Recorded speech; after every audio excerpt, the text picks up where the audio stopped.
topic is numerical and expression of rate of reaction. जैसा कि हमने पहले पढ़ा था, रेट ऑफ रिएक्शन क्या होती है? रेट ऑफ रिएक्शन होती है कि concentration of reactant eight A given time. जैसे हम रिएक्टेंट लेंगे और उसको प्रोडक्ट में चेंज करेंगे तो उसमें कितना टाइम लगेगा और कितना रिएक्टेंट लिया हुआ है, तो कंसंट्रेशन कितने टाइम में रिएक्टेंट की प्रोडक्ट में चेंज हो रही है, उसे हम रेट ऑफ रिएक्शन कहते हैं।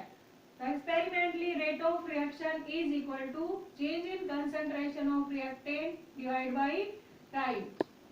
अब रिएक्टेंट की कंसंट्रेशन डिक्रीज होती है तो इसी वजह से हम नेगेटिव साइन लगाएंगे। चेंज इन कंसंट्रेशन तो हम क्या लिखेंगे? Delta R upon delta T. अगर प्रोडक्ट की टर्म में निकाले तो प्रोडक्ट की कंसंट्रेशन या अमाउंट क्या हो रहा है? बढ़ रहा है, तो इसी वजह से हम लिखेंगे increase in concentration of product upon time. अब इंक्रीज हो रहा है तो इसीलिए हम प्लस का साइन लगाएंगे। चेंज हो रहा है कंसंट्रेशन तो यहाँ पे हम लिखेंगे delta P upon delta T. अब जैसे हम रिएक्शन लेते हैं, कोई भी रिएक्शन लेते हैं जिसमें रिएक्टेंट किसमें चेंज होता है? प्रोडक्ट में चेंज होता है। For example production of ammonia. अब अमोनिया की सिंथेसिस या प्रोडक्शन किससे होती है? नाइट्रोजन और हाइड्रोजन से। कितने मोल नाइट्रोजन लिए हैं? 1। और हाइड्रोजन कितने लिए हैं? 3। इन दोनों को मिक्स किया तो क्या बन गया? 2NH3। ठीक है। अब नाइट्रोजन कितने मोल लिए हैं? 1 मोल। और हाइड्रोजन कितने लिए हैं? 3 मोल। ठीक है। तो जैसे ये एक पार्ट है और ये कितने पार्ट है? 3 पार्ट है। ठीक है। अब ये एक पार्ट है और ये कितने हैं? 3। तो इनको हम बराबर कब कर सकते हैं? बराबर कब करेंगे? ये एक पार्ट और ये इसका एक पार्ट। ठीक है। इसका एक पार्ट कितने में से? 3 में से। तो क्या हो गया? ये 1/3। इसका एक पार्ट कितने के बराबर हो गया? 1/3 पार्ट के बराबर हो गया। ठीक है। अब इसके कितने पार्ट हैं? 2। कितने हैं? 2। तो इसका एक पार्ट इसके कितने पार्ट के बराबर होगा? एक पार्ट और ये एक पार्ट कितने के बराबर होगा? 1/2। ठीक है। इन अदर वर्ड हम क्या कह सकते हैं कि भाई जितने भी मोल्स लिए हैं हमने, स्टोइकोमेट्रिक कोफिशिएंट लिए हैं, उनको हम रेसिप्रोकल कर देंगे। रेसिप्रोकल का मतलब क्या है? 1 डिवाइड बाय लिख देंगे तो सारे के सारे जो भी हैं रिएक्टेंट या प्रोडक्ट वो क्या हो जाएंगे? इक्वल हो जाएंगे, उनकी वैल्यू इक्वल हो जाएगी। ठीक है। जनरली हम लेंगे A mole of A plus B mole of B change into C mole of C plus D mole of D। तो इसमें रेट ऑफ रिएक्शन निकालने के लिए हम क्या करेंगे? स्टोइकोमेट्रिक कोफिशिएंट को क्या कर देंगे? रेसिप्रोकल कर देंगे, इनवर्स कर देंगे। ठीक है। ऐसे ही प्रोडक्ट के जो स्टोइकोमेट्रिक कोफिशिएंट है उनको भी क्या कर देंगे? इनवर्स कर देंगे।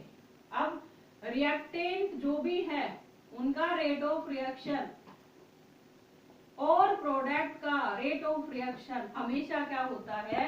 बराबर होता है। क्या होता है? बराबर। ठीक है। तो हम यहाँ लिख सकते हैं रेट ऑफ रिएक्शन बराबर है, इसका रेट ऑफ रिएक्शन क्या आ जाएगा? 1 divide by A delta concentration of A divide by delta T। Minus का साइन लगाएंगे, क्यों? क्योंकि कंसंट्रेशन क्या हो रही है? डिक्रीज हो रही है। Is equal to 1 divide by B delta concentration of molar concentration of B divide by delta T। ऐसे ही हम माइनस का साइन लगाएंगे, क्यों? क्योंकि रिएक्टेंट की कंसंट्रेशन क्या हो रही है? डिक्रीज हो रही है। इज इक्वल टू क्या आ जाएगा? 1 divide by C delta molar concentration of C divide by delta T। Plus का साइन लगा देंगे क्योंकि कंसंट्रेशन क्या हो रही है? बढ़ रही है प्रोडक्ट की। Is equal to 1 divide by D delta molar concentration of D upon delta T. ठीक है, तो रेट ऑफ रिएक्शन रिएक्टेंट और प्रोडक्ट का क्या होता है, बराबर होता है। तो ये जैसे हमने ये ली रिएक्शन, इसका रेट ऑफ रिएक्शन निकालना है तो क्या हो जाएगा, इसका हो जाएगा molar concentration of N2 divide by delta T. अब 1 मोल है तो इसको आप इनवर्स करोगे तो 1 डिवाइड बाई 1 लिखो चाहे मत लिखो।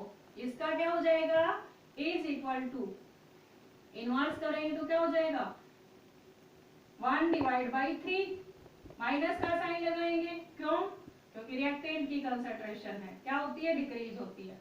Delta molar concentration of H2 divide by HA divide by delta T is equal to 1 divide by 2 delta NH3 upon delta T।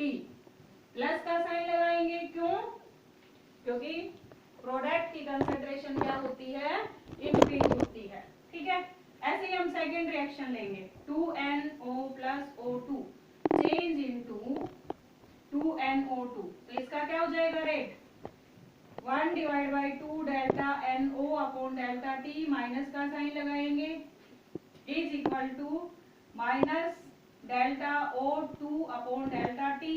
1 है तो चाहे इसको लिखो चाहे मत लिखो, is equal to 1 divide by 2 delta molar concentration of NO2 divide by delta T।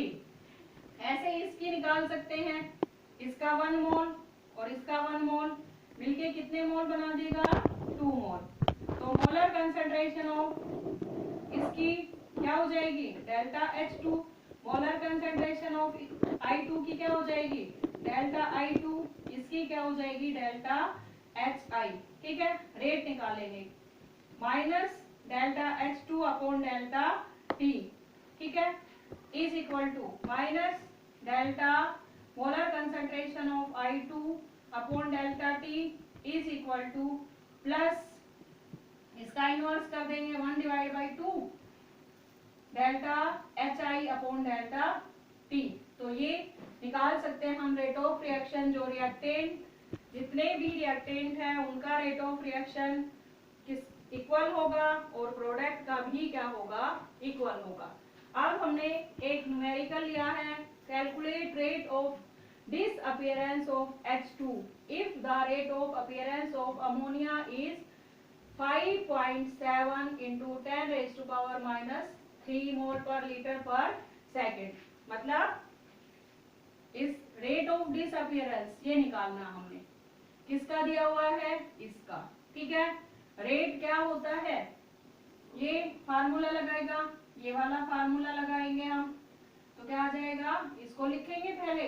ठीक है, अब ये नहीं दे रखा है तो इसको नेग्लेक्ट कर देंगे, यहाँ से स्टार्ट करेंगे, इसका रेट निकालना हमने। ठीक है, इसका दिया हुआ। ठीक है, तो हम क्या करेंगे, इसको और इसको क्या कर लेंगे, इक्वल कर लेंगे। ठीक है, तो यहाँ पे हमने कर लिया रेट बराबर है -1/3 delta H2 upon delta T is equal to 1 divide by 2 delta NH3 upon delta T। ठीक है, इसका रेट दिया हुआ है तो इसकी जगह पे हम वैल्यू पुट कर देंगे, ये वाली पुट कर दी हमने। ठीक है, तो ये आ गया 1 divide by 3 H2 upon delta T बराबर है 1 divide by 2 into 5.7 into 10 raise to power 3। अब क्या करेंगे, 3 को उधर ले गए, 3 को उधर ले गए तो ऊपर आ गया। ठीक है, तो ये आपका आ गया minus delta H2 upon delta T is equal to 8.4 into 10 raise to power minus 3 mole per litre पर सेकेंड। ठीक है, तो ये आ गया हमारा rate of reaction of disappearance of hydrogen. ठीक है, ओके। तो ये ऐसे कॉम्पिटिटिव एग्जाम्स में बहुत न्यूमेरिकल पूछे जाते हैं कि ये इक्वेशन दे दी, कौन सा राइट इक्वेशन है, कौन सा रॉन्ग है, रेट ऑफ रिएक्शन दे दिया कि भाई इसका निकालना है। तो कॉम्पिटिटिव एग्जाम्स में और ऐसे ही एग्जाम में 12th के एग्जाम में मल्टीपल चॉइस क्वेश्चन जो आते हैं उनमें भी बहुत सारे क्वेश्चंस पूछे जाते हैं इसके ऊपर बेस्ड। ठीक है, तो ये था rate of reaction, expression of rate of reaction and numerical, और बहुत सारे न्यूमेरिकल ऐसे आते हैं। तो ये टॉपिक अगर आपको पसंद आया हो, अगर आप और देखना चाहते हो तो इस चैनल को सब्सक्राइब जरूर करें।